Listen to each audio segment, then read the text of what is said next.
Hey there, children. It's me, Sophia. Today on Peppermint Park, I'll be teaching you about the letter M. Wait a minute, I don't live there. Silly me. I've never had a friend since I've been home due to my family being dead. How did they die? Well, it was days before Christmas and some strange killer was hiding in my house. Also, I have my job written down once, but I somehow managed to survive a near-death experience. I got a new doll so people don't think I'm the scariest clown around. Yeah, go ahead and laugh all you want. I was born that way. I usually just live by myself until now. I officially got a roommate and his name is Beavis McFatson. I tell you, he's a fat man who constantly blasts a song milkshake every night at 9 p.m., right when I'm about to go to bed. But sooner or later, he got over it. Anyways, I have a question for you. Have you ever seen a movie called The Nut Job? No, it's not like take your balls out to get money. Whoopsie me, I'm not supposed to talk about that. Moving on. The Nut Job is a movie about a purple squirrel who always tries to find wacky plans and he's trying to look for food for winter. Well, I discovered the weirdest version of this movie. One day I was just having a bath in my house when all of a sudden the phone rang.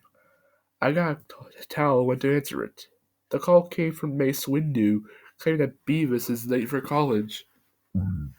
I asked Windu to hold on so I could blatantly yell at him. He eventually started getting ready, but he wanted to wear his usual outfit, which was a yellow coat with his man breast showing. The last time around I didn't do that, he confused a lot of women as a transgender person. Or women, I meant to say. And I demanded he didn't do it. Now, for Beavis, he's a good person who can talk, and he says no to stuff he's not interested in.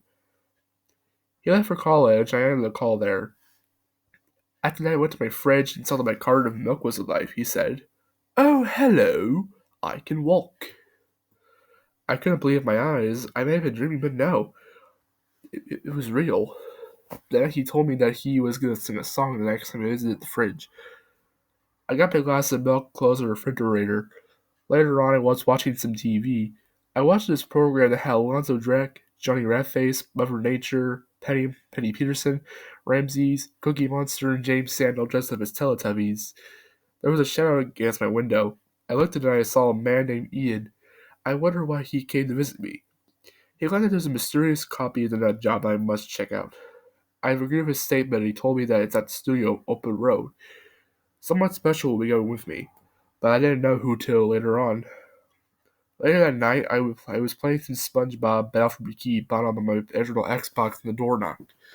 I opened it to be greeted by Santa Claus. He was a special guest that helped me sneak into the studio that worked on the Nut Job. We first went out for something to eat before we did our master plan. Me and Jenna stopped at McDonald's. I got myself a cheeseburger, no pickles and onions, fries, chicken nuggets, a cookie, and a Diet Coke. I was about to eat a fry when this Lego figure named Lloyd Garbadon came over and said, "I'd really like a piece of that cookie, please." I said no, and he took out his green sword. I shouted, "Yo, Pierre, can we get this guy a cookie?" The McDonald's employee gave him a cookie and he left our table. After dinner, we went to the studio that produced that job. We stuck to the vents because if we broke the door, the alarms would go off. I found the DVD sitting there. However, the DVD did not have a normal cover.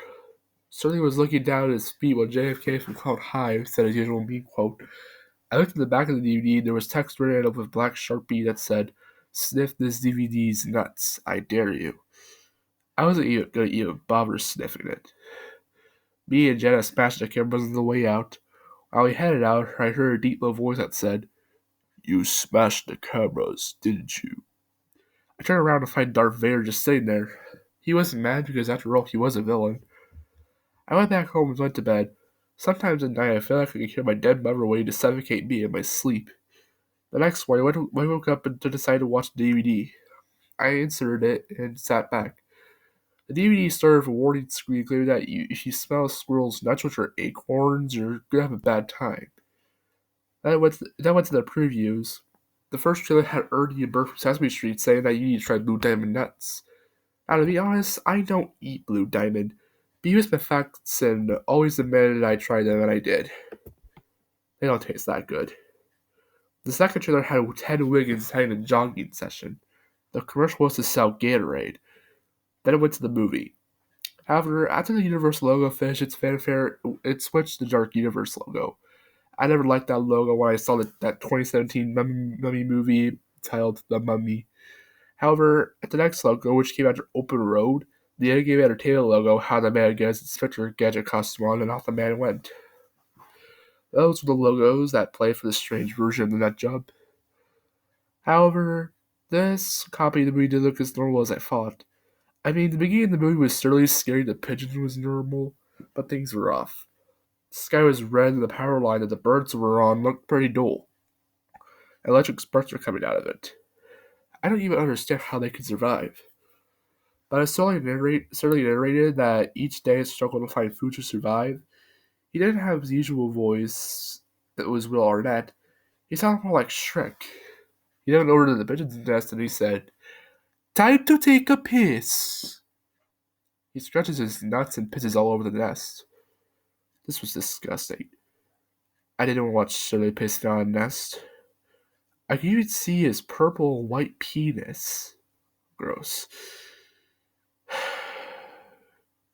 Just then his rat friend Buddy saw what he was doing.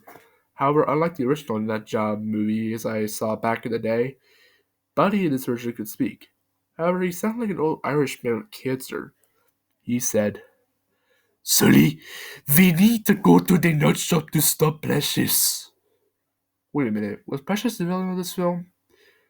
This was giving me a very questionable characterization. Sully stops pissing and says, "I'm making a pyramid." Buddy got angry and he threw Sully off the power line. Good thing is he survived. Meanwhile, Faye and Andy, who was teaching her chipmunk class, for some reason Andy sounded like a 5-year-old girl. She said, "Well, class, I'm so happy we defeated Billy Bob Tanley." Wait, what? I don't remember there being a movie on the Nut Job where they find that user or watch on YouTube. Was I missing something? What happened next was interesting. A bolt of lightning struck a tree down, causing panic. How did thunder get there in the first place? Well, it could make sense that there was rain coming down. So they decided that they should stay in a new tree shelter that workers grew months ago.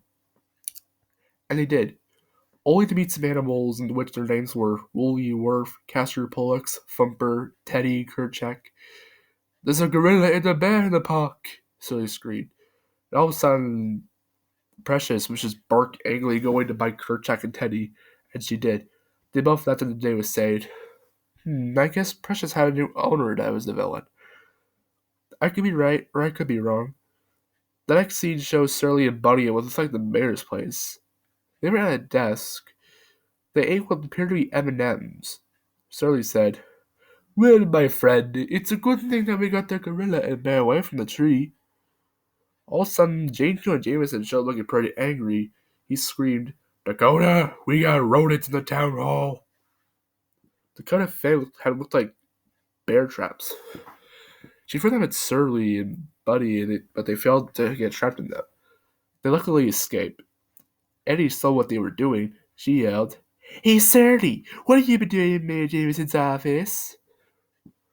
Surly replied with, We were eating M&Ms.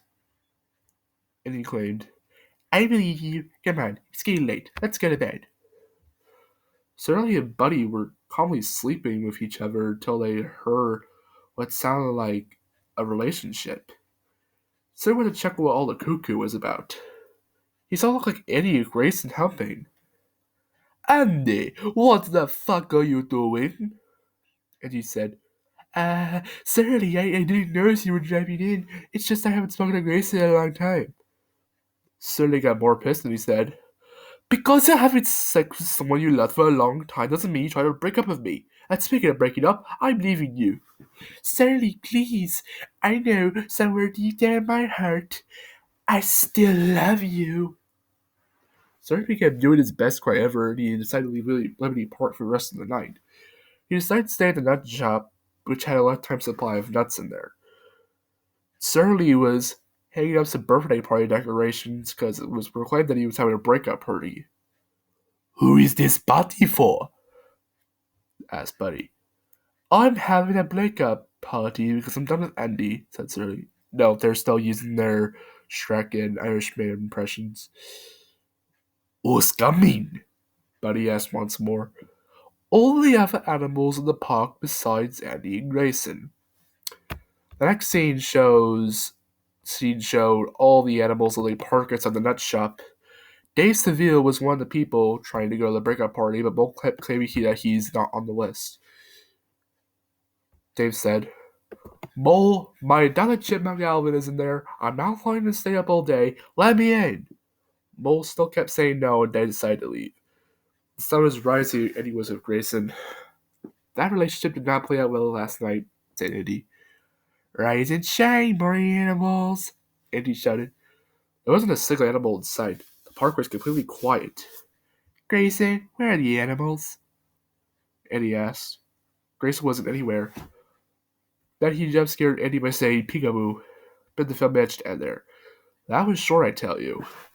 I decided to mail the DVD back to Open Road Films when they returned. For some reason, I'm now allergic to nuts. How? Maybe that DVD gave me a cynical feeling in my body. I lost interest in my little Debbie peanut butter cream pies because those were made of peanuts. I had nightmares about the squirrels trying to stuff you with peanuts and they made me enter a peanut eating competition. Those darn rodents. I made myself a blackberry jam sandwich, and I went to bed. The next morning, I woke up to hear strange noises coming from my kitchen. I looked in there to find TV shows and movie catastrophes. The cat in the house was eating the baby food that used to belong to my baby sister Ava, who for some reason died. Santi Brown was using my Legos for her science project.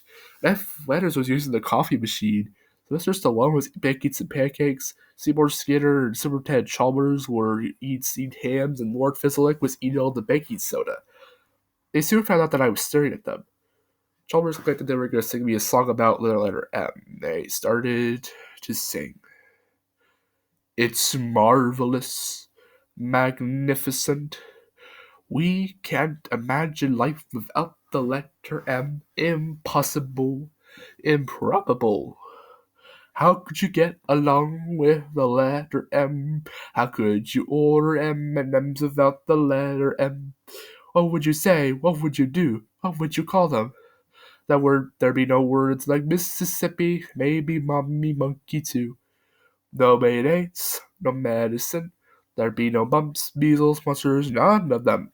Magnanimous, malicious, the one poor letter in momentum, the letter M.